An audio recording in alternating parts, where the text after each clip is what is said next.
Hello everyone, welcome to Sanmarga classes. ಪ್ರಾಣಿಗಳಲ್ಲಿ ಸಂತಾನೋತ್ಪತ್ತಿ ಪಾಠದ 43ನೇ ಪ್ರಶ್ನೆ.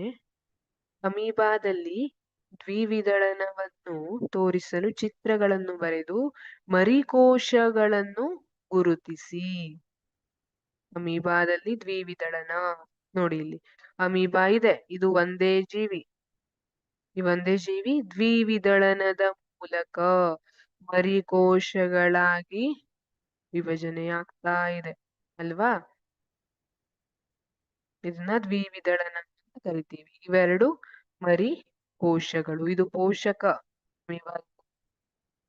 ಮರಿ ಜೀವಕೋಶಗಳು ಅಥವಾ ಮರಿ ಕೋಶಗಳು.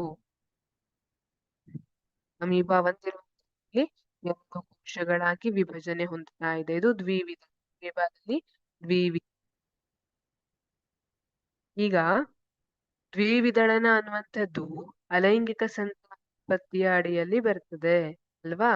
ಸಂತಾನೋತ್ಪತ್ತಿಯಲ್ಲಿ ಲೈಂಗಿಕ ಮತ್ತೆ ಅಲೈಂಗಿಕ ಸಂತಾನೋತ್ಪತ್ತಿ ಅಂತ ಹೇಳ್ತೀವಿ. ಅಲೈಂಗಿಕ ಸಂತಾನೋತ್ಪತ್ತಿಯಲ್ಲಿ ದ್ವಿವಿದಳನ, ಬಹುವಿದಳನ ಇವೆಲ್ಲ ಬಂದಿರ್ತವೆ. ಇಲ್ಲಿ ಅಲೈಂಗಿಕ ಸಂತಾನೋತ್ಪತ್ತಿಯಲ್ಲಿ ನೋಡಿ, ಲೈಂಗಿಕ ಸಂತಾನೋತ್ಪತ್ತಿಯಲ್ಲಾದ್ರೆ ಗಂಡು ಮತ್ತು ಹೆಣ್ಣು ಅನ್ನುವಂತಹ ಎರಡು ಜೀವಿಗಳು ಬೇಕೇ ಬೇಕು ಸಂತಾನೋತ್ಪತ್ತಿಯನ್ನ ನಡೆಸಲಿಕ್ಕೆ. ಅದು ಹೂಗಳಲ್ಲಿರ್ಬಹುದು, ಪ್ರಾಣಿಗಳಲ್ಲಿರ್ಬಹುದು. ನೀವು ಹೂವಿನಲ್ಲಿ ನೋಡಿದ್ರು ಅಲ್ಲಿ ಕೇಸರ ಮತ್ತೆ ಶಲಾಕೆ ಅನ್ನುವಂತಹ ಗಂಡು ಮತ್ತೆ ಹೆಣ್ಣು ಭಾಗಗಳಿರ್ತವೆ.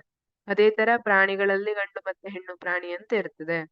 ಆದ್ರೆ ಈಗ ಅಮೀಬಾದಂತಹ ಜೀವಿಗಳಲ್ಲಿ ಗಂಡು ಮತ್ತೆ ಹೆಣ್ಣು ಅಂತ ನಾವು ಭೇದ ಮಾಡ್ಲಿಕ್ಕೆ ಆಗುವುದಿಲ್ಲ. ಇದು ಒಂದೇ ಪೋಷಕ ಜೀವಿಯಿಂದ ಉಂಟಾಗ್ತದೆ. ಅಲ್ಲಿ ಗಂಡು ಮತ್ತೆ ಹೆಣ್ಣು ಇರ್ಬೇಕಂತಿಲ್ಲ. ಒಂದೇ ಪೋಷಕ ಜೀವಿಯಿಂದ ನೋಡಿ ಸಂತಾನೋತ್ಪತ್ತಿ ಕ್ರಿಯೆ ನಡೆದಿದೆ. ಒಂದಿರುವಂತದ್ದು ಎರಡಾಗ್ಬೇಕು.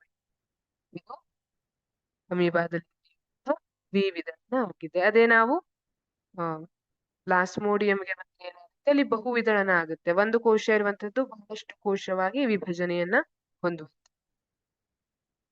ಈ ರೀತಿಯಾಗಿ ನಾವು ಹೇಳ್ಬಹುದು. ಇಲ್ಲಿ ಅಮೀಬಾದಲ್ಲಿ ದ್ವಿವಿದಳವನ್ನ ತೋರಿಸಲು ಚಿತ್ರ ಅಂತ ಹೇಳಿದ್ದಾರೆ. ಈ ಚಿತ್ರವನ್ನ ಬಿಡಿಸಿ ಈ ಮರಿ ಕೋಶಗಳನ್ನ ಗುರುತಿಸಿದ್ರೆ ಸಾಕು. ಮತ್ತೇನು ಎಕ್ಸ್ಪ್ಲನೇಷನ್ ಅನ್ನ ಕೇಳಿಲ್ಲ ಅವರು. Thank you.